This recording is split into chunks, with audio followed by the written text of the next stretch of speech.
back at it with a fun one, Neurologic Fitness Program, week 2, day 4. So I've really started to dive deeper into this training method. I've finally, and I'm not sure why it took me so long, have listened to a couple podcasts, one which was with Sam, and then the other which was with Dan Fichter and Adam Archuleta. And they were really insightful, and especially while I'm doing the program, I think doing both is like amazing because I'm kind of doing the training firsthand from someone who knows it very well with Sam.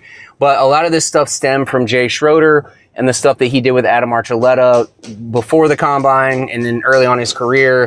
And Adam Archuleta was an absolute freak. And in the interview, they talked to Adam a lot and Dan. And a lot of what I'm gathering from this is it's not just the exercises themselves, it's the intent in which you drive in the exercises. And I really try to take that home a little bit more today than even what I usually do and really focus on the movements themselves. And a really good example of this is the PVC pipe curl to overhead press to pull to tricep extension.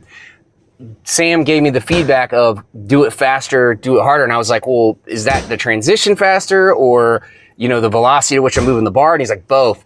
And so I really tried to go to town today on those. And one thing that helped me is I kind of toyed around with the metronome to find a beat that I could keep, but I was like still having control. And I found it at about 150 beats per minute.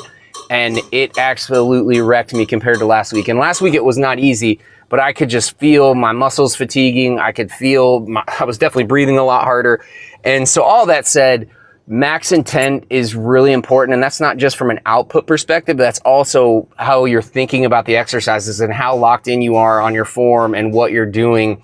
And not just going to check a box to say, hey, I completed 3 sets of squats of 8 reps.